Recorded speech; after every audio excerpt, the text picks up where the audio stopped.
মেয়েদের জীবনটা বড়ই কঠিন।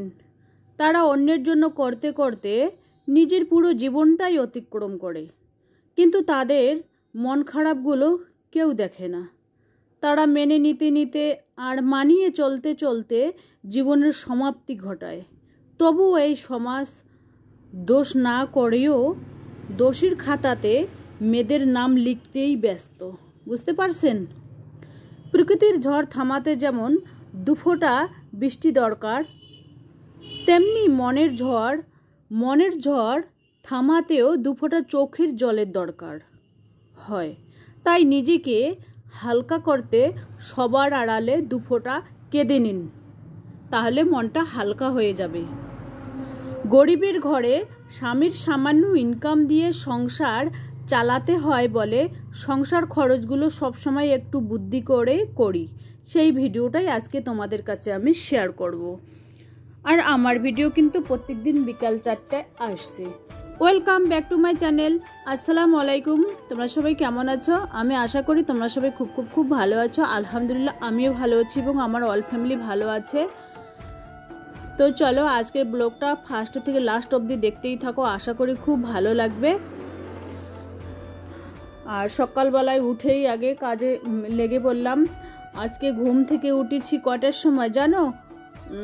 মানে ঘুম থেকে অনেক সকালে উঠেছি আমি, ওই 6:45 মতো হবে, কিন্তু যা বৃষ্টি শুরু হয়েছে তো সেই জন্য আরও শুয়েছিলাম আর কি। চোখ বন্ধ করেছিলাম, ঘুমিয়েছিলাম না, চোখ বন্ধ করাই ছিল আর কি। ভাবলাম যে আজকে তো সানডে, তো ছেলের স্কুলও বন্ধ আছে আর মেয়েরও কলেজও বন্ধ আছে, কলেজের পরীক্ষাও বন্ধ আছে, সেই জন্য ভাবলাম যে না আর একটু চোখ বন্ধ করেই থাকি।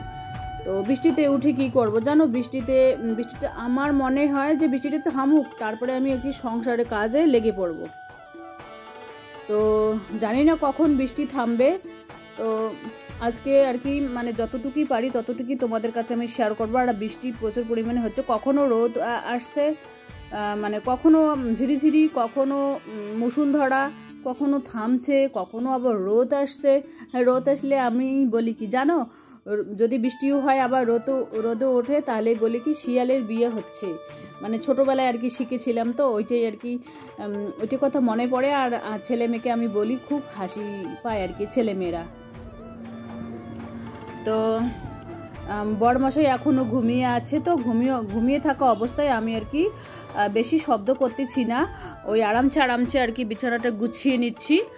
তো মানে কি বলবো, আর আমি বলছি কি যদি একটু বৃষ্টিটা থেমে যেত তাহলে বাসন টাসনগুলো ধুয়ে নিয়ে এসে তারপরে আর কি করা যেত। তো এখন আর কি বৃষ্টি থামছে না। তো আমি আর কি ঘর গোছাতে যদি থেমে যায়, মনে করো বৃষ্টি যদি থেমে যায়, তাহলে আবার নিচের কাজগুলো আর সেরে নেব। আমার কিন্তু নিচের কাজ সারার জন্য পুরনো একটা নাইটি আছে, পুরনো একটা বলতে কি দুটো নাইটি আছে। সেই পুরনো নাইটিগুলো আমি কিন্তু ব্যবহার করি ওই যখন ওই মুরগিদের খাবার দেই বা বাসন মাজি বা নিচের বাড়িতে ঝাড়ু দেওয়া হয়, তো নোংরা হয় তো খুব, সেই জন্য আর কি আমি কুর্তি পরে আর কি নিচের কাজগুলো করি না। অবশ্য আমি ওই দুটো নাইটি রেখে দিয়েছি ওইগুলো কাজ করারই জন্য আর কি। গোসল টোসল সেরে তারপরে উপরে এসে আমি আর কি কুর্তি পরি, তো সেই জন্যই আর কি। আর আজকে সকালবেলায় উঠে যখন সকালে উঠছিলাম আর কি, তখনও তো ওই বৃষ্টি ছিল। তো বৃষ্টি আমি আর কি গোসলটা সেরে নিয়েছি। তো ভাবলাম যে বৃষ্টিটা থামবে, বৃষ্টির জলে নাহলে বাসনগুলো ধুয়ে নেব, এটাই আর কি ভাবতেছি। তো দেখা যাক বৃষ্টি থামবে কি থামবে না। আর আজকে রান্না করব কি জানো? আজকে রান্না করব দেশি মুরগির ডিম, মুসুর ডাল রান্না করব আর আলু ভর্তা করব, কারণ অনেকদিন আলু ভর্তা খাওয়া হয় না। আর কালকের কিছু মটন রাখা আছে, অল্প হালকা কিছু মটন আছে, তাই একটু ভাজা করব, তাই দিয়ে দুবেলা হয়ে যাবে, সকালের আর দুপুরের হয়ে যাবে। এই দেখুন গরম চলছে খুব, একটু আগে আর কি বৃষ্টিটা থামলো, আবার বৃষ্টি থামলেই কিন্তু গরমটা বেশি হয়, তো এটা দিয়েই হয়ে যাবে। তো ছেলে বললো কি না আমি ব্রয়লার খাবো, মেয়ে বললো কি মাছ খাবো। আমি বললাম কি না, মাছ মাংস কিছুই আসবে না, কারণ দেশি মুরগির ডিমগুলো কি নষ্ট হয়ে যাবে, এর আগের দিনে মাছ খেয়েছি, তার পরের দিনে কালকে তো মটন খেয়েছি। তো আজকে দেশি মুরগির ডিমগুলো তো শেষ করতে হবে, তাই না? তাহলে নষ্ট হয়ে যাবে। আমার আব্বা আর কি নেচাপে গেছে, নাহলে আমার আব্বাকে দিয়ে দিতাম ডিমগুলো। তো সেই জন্য আর কি বললাম যে ডিম আজকে দেশি মুরগির ডিমই খাওয়া হোক আর কি। আর গরিব সংসারে স্বামীর আর কি, আমার স্বামীর সামান্য ইনকাম দিয়ে সংসারটা কিন্তু আমি চালাই। হিসাব করেই বুদ্ধি করেই একটু চলতে হয়, সব সময় একটু বুদ্ধি করে চললে খরচগুলো কিন্তু একটু হলেও সেভ থাকে আর কি, কিছু পয়সা হলেও হাতে সেভ করতে পারি আর কি। তো সেই জন্য একটু নিজেকে বুদ্ধি করতে হয়। আর কি খাবো কি না খাবো সেটা বড় কঠিন না, কি দিয়ে ভাত খাবো সেটা বড় কঠিন না, কিন্তু প্রত্যেক দিনে মাথায় একটাই টেনশন যে কি সবজি বানাবো, কি দিয়ে আজকে ভাত খাবো, ওইটাই কঠিন। খাওয়াটা কঠিন না, ভাবাটা যেটা দেমাকে মাথার মধ্যে ভাবো সেইটাই কঠিন, যে আজকে কি দিয়ে ভাত খাবো। আমার বাসায় কিন্তু কি সবজি হয় হোক, ডাল তো থাকবেই। হ্যাঁ, মুসুর ডালটা আমার খুব পছন্দের। এর আগে নিয়ে আসছিলাম মুগ ডাল খেয়ে দেখলাম ভালো লাগে না, মুখের অত রুচি নেই মুগ ডালটা। তারপরে নিয়ে আসলাম ঠাকুরির ডাল, ওটাও ওই সেদ্ধ হতে চায় না, খুব খারাপ লাগে। আর মুসুর ডাল অল্প জালে কিন্তু সিদ্ধ হয়ে যায়, সেই জন্য।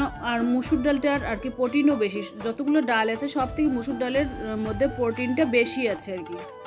তো তাড়াতাড়ি সিদ্ধ হয়। মুসুর ডালের ভর্তাও খাওয়া যায়, আবার পাতলা ডালও খাওয়া যায়, যেভাবে হোক ম্যানেজ করা যায় আর কি। যদি একটু সবজি দেরিতে হইলেও তো মুসুর ডালের একটু ভর্তাও খাওয়া যায়, তাই না?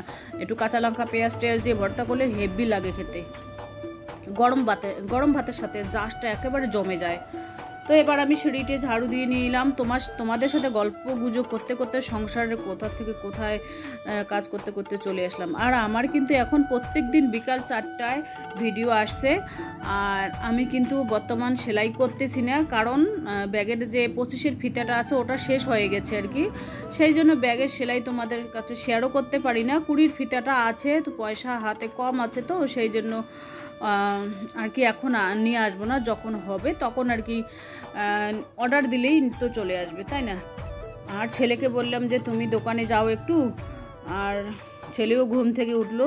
তো সমস্ত বাসি কাজ কমপ্লিট করে এই যে দেখুন 9টা 9:30 বেজে গেছে। ওই যে চা বিস্কুট বড় হাজব্যান্ডকে দিলাম খেতে, এরপর বানাবো গোলা রুটি, কারণ বিস্কিট খেয়ে অতটা হবে না, আর মানে পেট ভরবে না, একটু আর কি ভোগটা থামানোর জন্য। আর একটু হেলদি একটু নাস্তা খেলে না, 1-2 ঘন্টা যদি দেরিতে ভাত খাও তাহলে কিন্তু চলেই।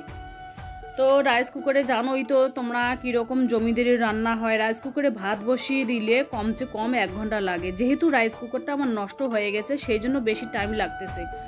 তো বরমশাইকে বলতেছি যে গোলা রুটি খাও, তো বর বলছে কি গ্যাস্ট্রিক হবে, আমি খাবো না। আমি বললাম কি অল্প একটু খাও। তো আমার তো খেয়াল নেই, কালকের কটা মিষ্টি আছে রাখা, তো মিষ্টি দিয়েই আর কি সবাই মিলে আর কি গোলা রুটি খেলাম। আর এই যে দেখুন মুসুর ডালের সাথে কিন্তু আমি আলু দিয়েছি। মুসুর ডালের সাথে আলু দিয়েছি এই কারণে, ডাল আর আলু একসাথেই সিদ্ধ হয়ে যাবে, তারপরে আলু ওখান থেকে নামিয়ে তারপরে ভর্তা বানিয়ে নেব। আর ওই জন্য আর কি ডাল আর আলু একসাথে দিয়েছি। এই যে দেখুন এখানে শাক দেখা যাচ্ছে, এখানে যে ডিমগুলো পানিতে রেখে দিয়েছি, মানে ঠান্ডা পানিতে, যাতে ডিমগুলো আর কি হয়। এই শাকের আটিটা দেখতে পাচ্ছেন, এটা আমার আব্বা দিয়েছে। তো এই শাকের আটিটাও বানাবো। তো এইদিকে আবার হচ্ছে আমার রান্না কমপ্লিট হয়ে গেছে। কালকের এই যে দেখুন একটু মটন রাখা আছে, ডিম করলাম, আলু মাখা, ডাল। আর শাকটা বানানোর সময়ই কিন্তু লাইট চলে গেছে, সেই জন্য আর কি ইন্ডাকশানে তো রান্না করি, সেই জন্য আর শাকটা বানানো হয়নি।